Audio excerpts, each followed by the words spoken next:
মনের কোণে জ্বলছে আলো, বাড়ছে ধিকি ধিকি। যেদিক পানে তাকাই শুধু তোমার ছবি দেখি। তোমায় যদি হারাই আবার ভয়েই ভাঙে ঘুম।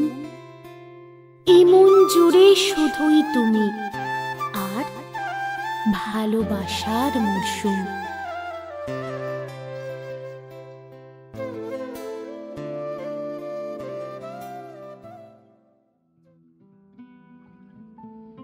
নমস্কার ভালোবাসার মরশুমের বন্ধুরা, কেমন আছো সবাই? আমি তোমাদের বন্ধু অন্তরা নিয়ে এসেছি নতুন আর এক ধারাবাহিক গল্প। আজ শুরু করছি ধারাবাহিক গল্প অধরা ভালোবাসা। গল্প পাঠে আমি তোমাদের বন্ধু অন্তরা, আর আমার সঙ্গে গল্পের অন্যান্য চরিত্রে রয়েছে প্রীতম। গল্পটা ভালো লাগলে অবশ্যই কিন্তু কমেন্টে জানাবেন আর একটা লাইক করে দেবেন। যদি আমাদের চ্যানেল আজকে প্রথম শুনে থাকেন তাহলে সাবস্ক্রাইব করতে ভুলবেন না। আর সেই সঙ্গে শুনে আসুন ভালোবাসার মরশুমের বিগত প্রত্যেকটি গল্প। ভালোবাসার মরশুমের গল্প প্রতি মঙ্গলবার 3:30 এবং ধারাবাহিক গল্প প্রতি শুক্রবার রাত 8টায়। তাহলে চলুন আর দেরি না করে শুরু করি ভালোবাসার মরশুমের ধারাবাহিক ভালোবাসার গল্প অধরা ভালোবাসা। সকাল থেকেই মহুয়ার মনটা বেজায় খারাপ। আজ জগদ্ধাত্রী পুজোর বিসর্জন। যদিও বিসর্জনটা একাদশীর দিন সকাল থেকে শুরু হয়, তবুও দশমীর রাতটায় আলোকসজ্জা সহ প্রতিমা নিরঞ্জন শোভাযাত্রায় বেরিয়ে পড়ে চন্দননগরের রাস্তায়। না, চন্দননগরের জগদ্ধাত্রী পুজোর দশমীর দিনের প্রতিমা নিরঞ্জনের শোভাযাত্রাকে কেউ যেন কার্নিভাল বলে ভুল করবেন না। কারণ এই প্রতিমা নিরঞ্জন শোভাযাত্রা শতাধিক বছরের পুরনো একটা ঐতিহ্য, যা এখনও সেই আদি ঐতিহ্য বহন করে নিয়ে চলেছে। অত বড় বড় বিশাল আকৃতির প্রতিমা কাঁধে করে লরিতে তোলা এবং চন্দননগরের ঐতিহ্যবাহী আর চোখ ধাঁধানো আলোকসজ্জায় লরি সাজিয়ে ব্যান্ড পার্টি বাজিয়ে গোটা চন্দননগর শহরকে পরিক্রমা করে প্রতিটি পুজো কমিটির জগদ্ধাত্রী প্রতিমা। এত সুন্দর সুষ্ঠু নিয়ম মাফিক একদম পারফেক্ট শোভাযাত্রা খুব কমই দেখা যায়।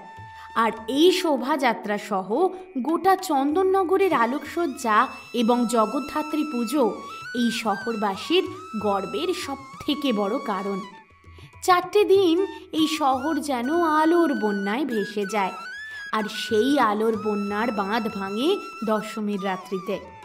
হয়তো এই লক্ষ লক্ষ মানুষের ভিড়েই হয়ে যায় কত শত অচেনা চোখের মিল, আর সেই অচেনা চোখের মিল বয়ে নিয়ে আসে নতুন কোনো ভালোবাসার গল্প। ওয়েট, ভালোবাসার গল্পে পরে আসব। আগে কোথায় ছিলাম যেন? হ্যাঁ, জগদ্ধাত্রী পুজোর দশমী। চন্দননগরবাসীদের কাছে দুর্গাপুজোর মতোই জগদ্ধাত্রী পুজো ভীষণ স্পেশাল। বাড়িতে বাড়িতে অতিথি সমাগম, সঙ্গে হই হুল্লোড়, মজা, আনন্দ। জিটি রোডের দুপাশের অলিতে গলিতে ছোট বড় হরেক রকমের খাবার দোকান, সেই সঙ্গে দুপা অন্তর অন্তর বড় বড় প্যান্ডেল আর চোখ জুড়ানো ডাকের সাজ পরিহিতা মায়ের অপরূপা প্রতিমা। দশমীর দিন পর্যন্ত চারিদিক জমজমাট, কিন্তু একাদশীর সকাল থেকেই সব কেমন যেন পিসি সরকারের ম্যাজিকের মতো উধাও হয়ে যায়। রাস্তাঘাট প্রায় জনশূন্য, সেই সঙ্গে মনের ভিতরটাও হু হু করে ওঠে। আজ দশমী। সকাল থেকেই মন মরা হয়ে ঘুরছে মহুয়া। স্নান খাওয়া কোনো কিছুতেই মন নেই। মায়ের কাছে 2-3 বার বকুনি খাওয়া হয়ে গেছে, তবু যেন বিছানা ছেড়ে উঠতে ইচ্ছা করছে না। জগদ্ধাত্রী পুজোর এই কটা দিন ওদের এই 2 কামরার ফ্ল্যাটটাও গম গম করে ওঠে। কলকাতা থেকে মাসিরা আসে, হালি শহর থেকে পিসি। মাসির ছেলে মেয়ে ওর প্রায় সমবয়সী। ওদের নাম দুখানি মহুয়ার খুব পছন্দ। ওরা যমজ। ওদের নাম গুল আর মোহর। মহুয়ার থেকে গুল আর মোহর 1 বছরের ছোট। তারাও এখন ওদের ফ্ল্যাটেই রয়েছে। এই যে ওরা দল বেঁধে পুজোর সময় একসাথে থাকে, এতে মহুয়ার বন্ধু বান্ধবীদের বেশ আপত্তি। কি করে মহুয়া এত বড় হয়ে ভাই বোনদের সঙ্গে বেড শেয়ার করে, কিছুতেই বোধগম্য হয় না মহুয়ার বন্ধু বান্ধবদের। তাদের মতে ছেলে মেয়েরা একটু বড় হলে স্পেস তো দরকার হয়, তাই না? অর্পিতা তো মহুয়াকে দেখলেই ঠেস মেরে বলে, বাবা মায়ের কচি খুকি। সবাই হেসে ওঠে ওর কথায়। মহুয়া অবশ্য এসব কথা শুনতে শুনতে অভ্যস্ত হয়ে গেছে। ওর আর খারাপ লাগে না। হ্যাঁ, ও বাবা মায়ের সঙ্গে সব কথা শেয়ার করে, গল্প করে। ওর আসলে এগুলো খুব ভালো লাগে। ও জানে এই নিয়ে আড়ালে ওর বন্ধু বান্ধবেরা হাসাহাসি করে। ও যখন পরীক্ষা দিতে যায় ওর মা ওর সঙ্গে যায়। এমনকি উচ্চ মাধ্যমিকের সময় তো বাবাও গিয়েছিলেন। কিন্তু এই সব নিয়ে মহুয়ার একটুও বিরক্ত লাগে না, বরং ওর ভালোই লাগে। বাবা সব সময় বলে, বাবা যখন ছোট ছিল দাদু ঠাম্মি একেবারে বাবার পড়াশোনায় নজর দিতে পারেননি। বাবা সেই সময় ওদের খুব মিস করত। তাই বাবা চায় না তার একমাত্র মেয়ে তার বাবা মাকে কোনোভাবে মিস করুক। মহুয়ার বাবা মহুয়াকে মা লক্ষ্মী বলে ডাকে। এই নিয়েও বন্ধু বান্ধবীদের মধ্যে ভালোই কথাবার্তা চলে, ভালো করেই জানে মহুয়া। আসলে মহুয়াকে তো আর ঠিক ফর্সা বলা চলে না, ওর রংটা বেশ চাপা। যখন ও ক্লাস 5-এ, সেই সময় এক দিদি ভাইয়ের কাছে অঙ্ক করতে যেত। সেই দিদি ভাই ওকে একবার বলেছিল, তোর skin tone olive skin tone. অলিভের বাংলা মানে মহুয়া জানত, জলপাই। স্বভাবে শান্তশিষ্ট মহু কিছুতেই দিদিভাইকে বলতে পারেনি যে জলপাই তো সবুজ রঙের হয়, কিন্তু সে তো কালো। বাড়িতে এসে গুগল সার্চ করে দেখেছিল জলপাই তো কালো রঙেরও পাওয়া যায়। তখন একটু নিশ্চিন্ত হতে পেরেছিল। আরে বাবা, দিদিভাইরা কি আর ভুল বলতে পারে? এর বেশ কিছুদিন পর বাবা বাজার থেকে ফিরে মাকে ডাকাডাকি করে বলেছিল যে আজকে নাকি অনেকটা জলপাই পেয়েছে, আর তাই দিয়ে জমিয়ে চাটনি হবে। বাবা যখন জলপাইগুলো নিয়ে ঝুড়িতে নামিয়ে রাখছিল, মহু গিয়ে জলপাইগুলোকে ছুঁয়ে ছুঁয়ে দেখছিল।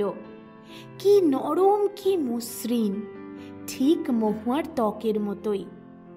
জানলা দিয়ে এক ফালি সূর্যের আলো জলপাইগুলোর উপর পড়ে চকচক করে উঠছিল, আর সেই সঙ্গে উজ্জ্বল হয়ে উঠছিল একজোড়া চোখ। তা সে যতই কালো হোক, দেখেছি তার কালো হরিণ চোখ। রান্না করতে করতে মা প্রায় গুনগুন করে এই গানটা গায়। যতবারই এই গানটা শোনে মহুয়া, ততই তার হাসি পায়। কারণ ছোটবেলায় এই গানটা শুনলে রবি ঠাকুরের উপর ও বেজায় চটে যেত। একে তো রবি ঠাকুর এমন কালো নিয়ে গান করেছেন, তার ওপর আবার বলছেন তা সে যতই কালো হোক।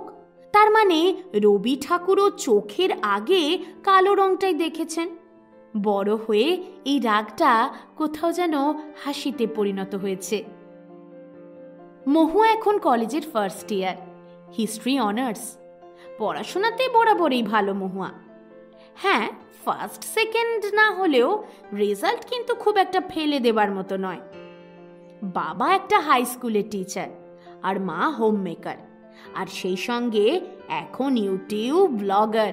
আসলে মা এত ভালো রান্না করে যে জোর করে মহুয়া ইউটিউবে একটা অ্যাকাউন্ট খুলে দিয়েছে। সেখানেই প্রতি বুধবার এবং রবিবার মা রান্না বান্নার ভিডিও পোস্ট করে। যদিও ভিডিওটা মহুয়াই করে দেয়, টুকটাক একটু আধটু এডিটও করতে পারে। প্রায় 6 মাস ধরে রান্নার পোস্ট চলছে। মোটামুটি একটা ফলোয়ার তৈরি হয়ে গেছে। হয়তো একদিন না একদিন চ্যানেলটা মনিটাইজও হয়ে যাবে। চ্যানেলটার নাম রেখেছে ওরা আলোর রান্নাঘর। হ্যাঁ, ঠিক ধরেছেন, মহুয়ার মায়ের নাম আলো চক্রবর্তী আর বাবা সুকুমার চক্রবর্তী। সুকুমার বাবু আলো দেবীর মতো অতটা মডার্ন না হলেও উনি নিজের স্ত্রীকে পুরোপুরি সাপোর্ট দেওয়ার চেষ্টা করেন। আসলে বিয়ের 1 বছর পরেই আলো কনসিভ করে। তখনও আলো একটি উচ্চ মাধ্যমিক স্কুলে পার্ট টাইম গানের দিদিমণি। প্রেগনেন্সিতে একটু সমস্যা থাকায় সেই চাকরিটা আলো ছাড়তে বাধ্য হয়। আস্তে আস্তে গানের চর্চাটাও কমে যায়। এখন যখন রান্নার ভিডিও করতে করতে ফলোয়ারদের আবদারের জন্য আলোকে মাঝে মাঝে গান গাইতে শোনেন সুকুমার বাবু, ওনার মনটা এক নিমেষে ভালো হয়ে যায়। কারণ সুকুমার বাবু তো বরাবরই চেয়েছিলেন আলো গানটা বজায় রাখুক। নিজের হাতে হারমোনিয়াম কিনে এনেছিলেন কলকাতার ইজরা স্ট্রিট থেকে, স্কেল চেঞ্জার। দীর্ঘদিন ওটাকে ধুলো মাখা অবস্থাতেই পড়ে থাকতে দেখে অভ্যস্ত তিনি। এখন হঠাৎ ওটাতেই চোখ পড়তে ওটাকেই বেশ পরিষ্কার পরিচ্ছন্ন দেখতে পান উনি। ওটার কাজ যে এখনো শেষ হয়নি ভেবে বেশ ভালোই লাগে সুকুমার বাবুর। মহুয়া ইতিহাস নিয়ে পড়ুক, বরাবর ইচ্ছা ছিল মহুয়ার বাবার। নিজে সায়েন্সের স্টুডেন্ট হলেও বরাবর ইতিহাস ওনাকে খুবই টানত। মধ্যবিত্ত পরিবারের ছেলে হয়ে খানিকটা বাধ্য হয়েই নিজের স্বপ্নকে জলাঞ্জলি দিয়ে সায়েন্স নিয়ে পড়তে বাধ্য হয়েছেন উনি। কিন্তু মেয়ে হওয়ার পর প্রতিজ্ঞা করেছিলেন নিজের মেয়েকে তার ইচ্ছে পূরণ করতে সাহায্য করবেন। শেষ পর্যন্ত মহুয়ারও ইতিহাসের প্রতি এমন আকর্ষণ দেখে মনে মনে সুকুমার বাবু খুব খুশি হয়েছিলেন। পাক্কা 8 ঘন্টা ধরে ফেসবুক করে বিছানার এক প্রান্ত থেকে অন্য প্রান্ত গড়াগড়ি খেয়ে ভাই বোনদের খানিক অত্যাচার সহ্য করে পিসির কাছে আদর খেয়ে শেষ পর্যন্ত প্রায় 12টার কাছাকাছি বিছানার মায়া ত্যাগ করে মহুয়া স্নানে গেল। তাও যে যাওয়ার খুব একটা ইচ্ছে ছিল তা নয়, কিন্তু রান্নাঘর থেকে ভেসে আসা কষা খাসির মাংসের গন্ধ তাকে দ্রুত স্নান করতে যাওয়ার পরামর্শ দিল।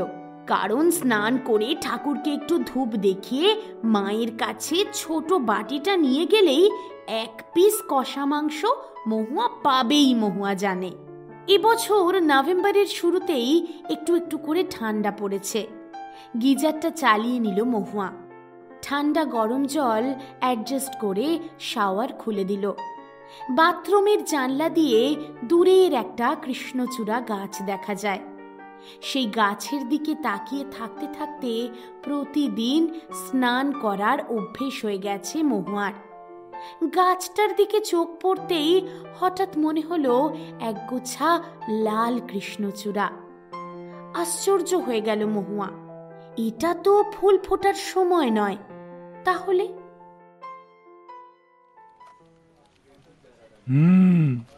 নাম বলুন। কৃষ্ণ। পুরো নাম বলুন। কৃষ্ণপদ মুখার্জি। নিজের নামটা মুখে আনতে খুব বিরক্ত লাগে কৃষ্ণর। আর কোনো নাম খুঁজে পেল না, কেন যে এই নামটা আমার দিল। এফিডেভিট করে ঠিক একদিন নামটা চেঞ্জ করে নেব। কিন্তু ওই ভাবি তো আমরা অনেক কিছুই, সবটা কি করতে পারি? মনে আছে ছোটবেলায় ঠাকুমাকে জড়িয়ে ধরে প্রায় অভিযোগ করত কৃষ্ণ, ও ঠাকুমা, তুমি এরম নাম কেন রেখেছো বলো তো আমার? জানো স্কুলের বন্ধুরা সব কেষ্ট কেষ্ট বলে রাগায় আমায়। ঠাকুমা আদর করে কপালে স্নেহের চুমু দিয়ে বলতেন, তুমি যে আমার গোপাল ঠাকুর গো, তাই তোমার নাম কৃষ্ণ। ঠাকুমার কথা ভাবলেই কৃষ্ণর মনটা খারাপ হয়ে যায়। কতই বা বয়স হবে কৃষ্ণর? 12-13 বছর। 1 ডিসেম্বরের সকালে কান্নার শব্দে ঘুম ভেঙেছিল কৃষ্ণর। ঠাকুমা যেন কোথায় চলে গেছে, কাউকে কিচ্ছু বলে যায়নি। পাশের বাড়ির কাকু বলল গঙ্গায় গিয়ে একবার দেখতে। সকাল সকাল তো গঙ্গা স্নান করতে বেরোয়, সেখানে যদি কিছু হয় বা খোঁজ পাওয়া যায়। না, খুঁজে পাওয়া যায়নি ঠাকুমাকে। কাজের জন্য কৃষ্ণকে এই শহর ও শহর ঘুরে বেড়াতে হয়। মাঝে মাঝে ও ভাবে, হঠাৎ যদি ঠাকুমার সঙ্গে দেখা হয়ে যায়, কি বলবে ও ঠাকুমাকে?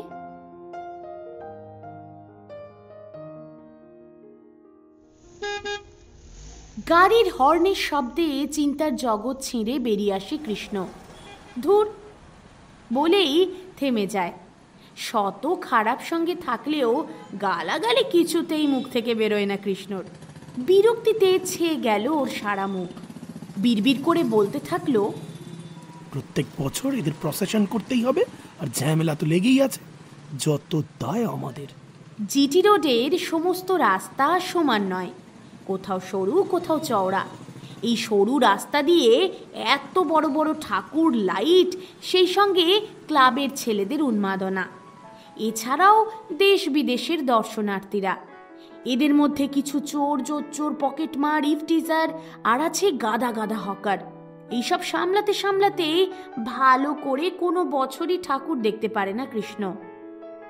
ও হ্যাঁ, দেখেছেন, কৃষ্ণপদর সঙ্গে তো আপনাদের পরিচয়টাই করানো হয়নি। চলুন আগে পরিচয়টা করে নিই। Krishnapada Mukherjee, police constable. Graduation শেষ করার সঙ্গে সঙ্গেই চাকরিটা পেয়ে গেছে কৃষ্ণপদ। অনেক দিন ধরেই মাঠে দৌড়াদৌড়ি প্র্যাকটিস করছিল। খুব ভালো অ্যাথলেট কৃষ্ণ, সেই সঙ্গে পড়াশোনাতেও ব্রিলিয়ান্ট। WBCS অফিসার হওয়ার খুব ইচ্ছে। বর্তমানে বাড়ির পরিস্থিতি অত্যন্ত খারাপ। বাবা চলে যাওয়ার পর মায়ের সম্পূর্ণ দায়িত্ব এসে পড়ে কৃষ্ণের ওপর। নবদ্বীপের মতো গ্রামে থেকে তার স্বপ্ন পূরণ হওয়া যে খুবই কঠিন, তা কৃষ্ণ একটা সময় পর বুঝতে পারে। এই পুলিশের চাকরিটা পাওয়ার পেছনে ওদের পাড়ার এক জেঠুর বক্তব্যের ভূমিকা অপরিসীম। তিনিই বোঝান কৃষ্ণকে, আরে তুই আপাতত পুলিশের কাজটায় ঢুকে তো পড়। এই বাজারে কেউ চাকরি পাচ্ছে না। তুই যখন প্রথমবারই বাজিমাত করেছিস তখন হাল ছাড়িস না।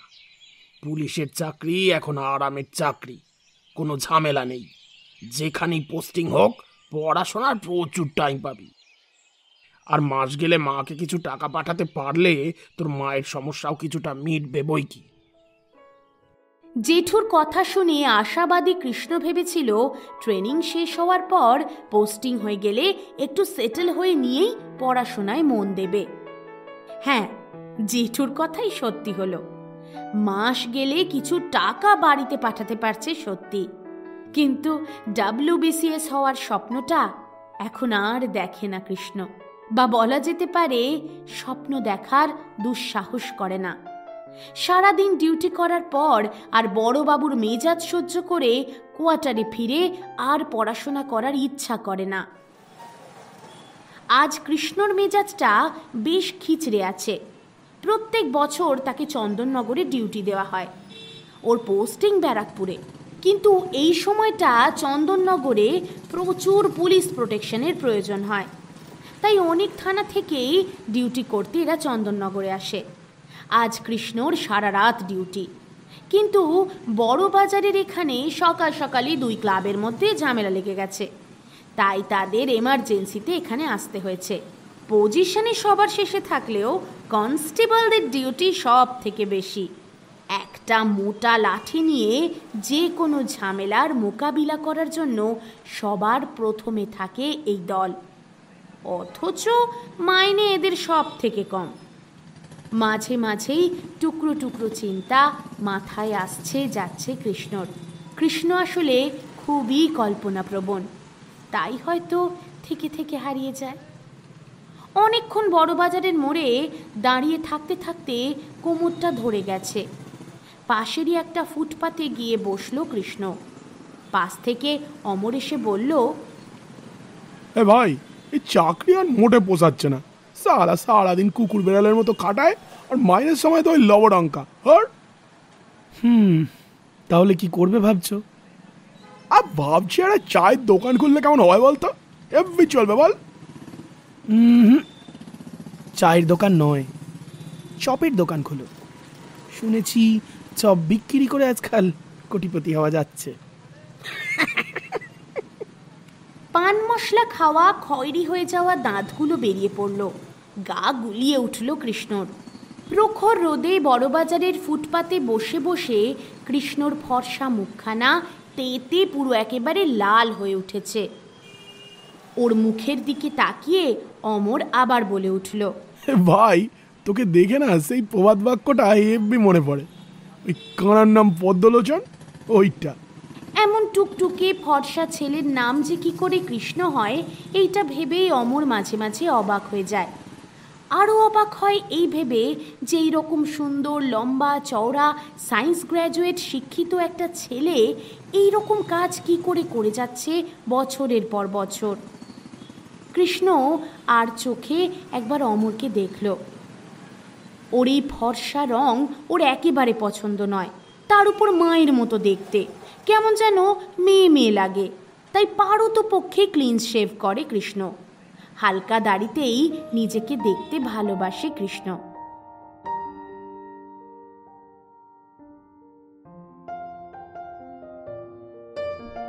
ফেলে আসা জগদ্ধাত্রী পুজোর সেই দিনগুলোর কথা মনে পড়লেই এই প্রচণ্ড গ্রীষ্মের দুপুরেও কীরকম যেন গা শিরশির করে ওঠে কৃষ্ণর। নিজের অজান্তেই চোখের কোণে জমা হয় এক রাশ অভিমান। এনসেন্ট হিস্ট্রির বইয়ের পাতার উপর টপ টপ করে ঝরে পড়ে দু ফোঁটা চোখের জল। চটপট জলটা মুছতে চেষ্টা করে কৃষ্ণ। বইয়ের পাতার উপর ছোট ছোট হরফে লেখা নামটা ততক্ষণে ঝাপসা হয়ে গেছে। নিজের মনেই বলে ওঠে কৃষ্ণ, কতদিন হয়ে গেল মন, তোমার কি আর আমাকে মনে পড়ে না? আমাকে মিস করো না একটুও? এই দূরত্ব আর যে সহ্য হয় না মন। এক রাশ অভিমান মনের মধ্যে চেপে রেখে মোবাইল ফোনটা হাতে তুলে নেয় কৃষ্ণ। আর তারপর প্রায় 6 মাস আগে পাঠানো ওর মনের ভয়েস মেসেজটা আরও একবার চালিয়ে দেয়। ও আমার নবদ্বীপের কেষ্ট ঠাকুর, একটু তো কষ্ট সহ্য করো, তবেই না রাধিকা মিলবে।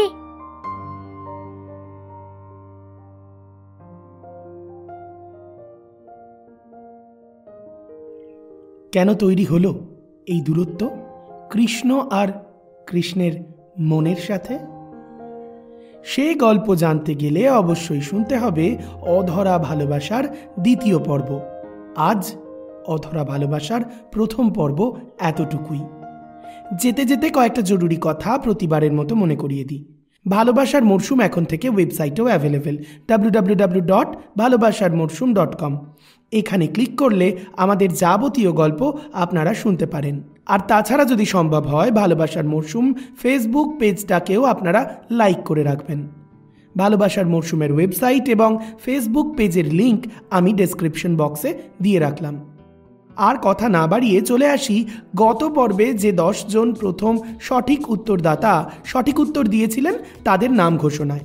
তারা হলেন শ্রীকান্ত ঘড়ুই, সঞ্চারী নায়েক, অর্ণব ব্যানার্জি, পিঙ্কি দাস, প্রদীপ দাস, মৌসুমী হালদার, সৃজা সরকার, দিশা খাতুন, স্নেহা দাস, মোহিনী ভট্টাচার্য, গোবিন্দ সাউ, রূপসা খাতুন সহ আরও অনেকে। এবার চটপট করে ফেলি এই পর্বের প্রশ্ন। আচ্ছা বলুন তো, কৃষ্ণপদ নিজেকে সফল প্রমাণ করার জন্য কোন পরীক্ষায় উত্তীর্ণ হওয়ার চেষ্টা করছিল? সঠিক উত্তর যদি জানা থাকে তাহলে চটপট কমেন্ট বক্সে টাইপ করে ফেলুন সেই পরীক্ষার নাম। কথা দিচ্ছি, যে প্রথম 10 জন সঠিক উত্তর দেবেন আগামী পর্বে তাদের নাম ঘোষণা করব। আজ তবে এতটুকুই থাক। কথা হচ্ছে পরের মঙ্গলবার ঠিক দুপুর 3:30 ভালোবাসার উষ্ণ পরশ 3য় পর্ব এবং আগামী শুক্রবার ঠিক রাত্রি 8টায় অধরা ভালোবাসার 2য় পর্ব নিয়ে। ততক্ষণ সবাই ভালো থাকবেন আর ভালোবাসার মরশুমের সঙ্গে থাকবেন।